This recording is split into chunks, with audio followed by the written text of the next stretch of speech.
इथे फक्त दागिने नाही तर पिढ्यानपिढ्यांचा विश्वास मिळतो. परंपरेची झळाळी आणि विश्वासाची खात्री.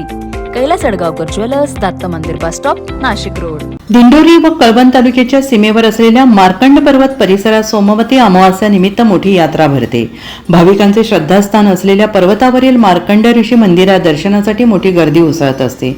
मात्र प्रशासनाने सुरक्षिततेच्या कारणास्तव पर्वतावर असलेल्या मंदिरात जाण्यास बंदी घातल्याने यंदाही मंदिराकडे जाणारे मार्ग बंद ठेवण्यात आले असून या ठिकाणी पोलीस आणि प्रशासनाचा कडेकोट बंदोबस्त तैनात करण्यात आलेला आहे. मागील वर्षी यात्रेदरम्यान पर्वतावरील काही दगड कोसळून काही भाविक जखमी झाल्याची घटना घडली होती आणि त्या घटनेनंतर संभाव्य अपघात टाळण्यासाठी प्रशासनाने पायवाटेने पर्वतावर जाण्यास पूर्णतः बंदी घातली.